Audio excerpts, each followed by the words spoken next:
Shalom, selamat pagi Bapak Ibu Saudara yang dikasihi oleh Tuhan kita Yesus Kristus. Gema Kabar Baik kembali menyapa kita hari ini, Jumat 28 April 2023. Dan Gema Kabar Baik hari ini didasarkan dari renungan santapan harian. Firman Tuhan terambil di dalam Ulangan pasalnya yang ke-25 ayatnya yang pertama. Beginilah firman Tuhan. Apabila ada perselisihan di antara beberapa orang, lalu mereka pergi ke pengadilan dan mereka diadili dengan dinyatakannya siapa yang benar dan siapa yang salah. Demikian kebenaran firman Tuhan pada pagi hari ini. Bapak Ibu Saudara yang dikasihi oleh Tuhan kita Yesus Kristus, judul renungan kita pagi ini adalah Perihal Hukuman. Perihal hukuman. Hukuman dapat dikatakan sebagai keniscayaan. Tidak ada bangsa yang hidup damai tanpa ada hukuman. Tidak ada orang yang menyadari kesalahannya tanpa menerima hukuman. Namun, hukuman tidak bisa diberikan dengan semena-mena. Harus ada hukum yang mengatur perihal hukuman. Tuhan memberikan detail untuk setiap kesalahan. Untuk orang yang berselisih dan terbukti bersalah akan dihukum dengan dipukul tidak lebih dari 40 kali. Ayatnya yang pertama sampai ayatnya yang keempat.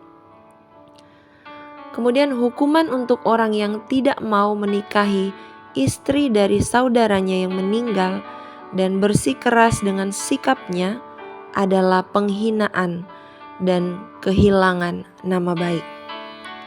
Ayatnya yang kelima sampai ayatnya yang ke-10.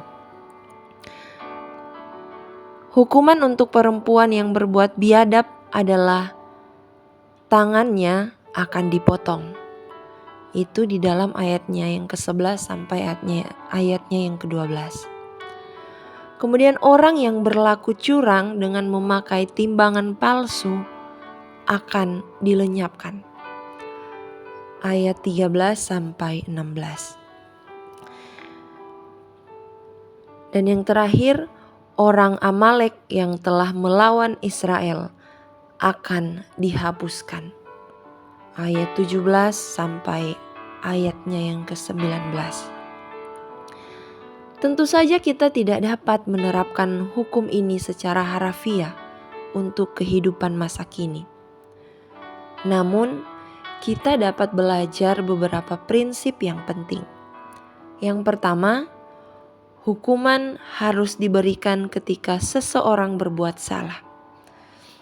Ini adalah ketegasan dalam kebenaran dan upaya demi kehidupan komunal yang lebih baik.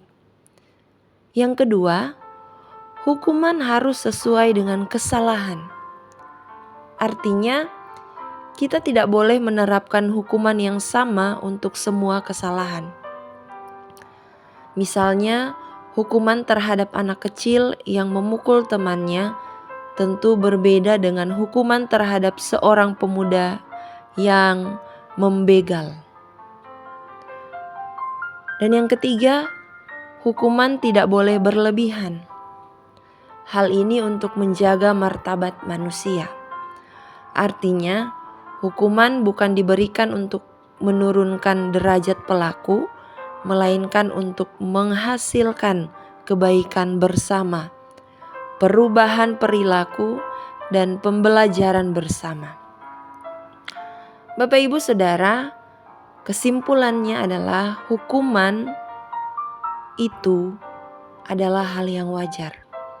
Jika kita salah, maka kita layak dihukum dan kita harus menerima hukuman itu dengan lapang dada, lalu menjadikannya sebagai pembelajaran.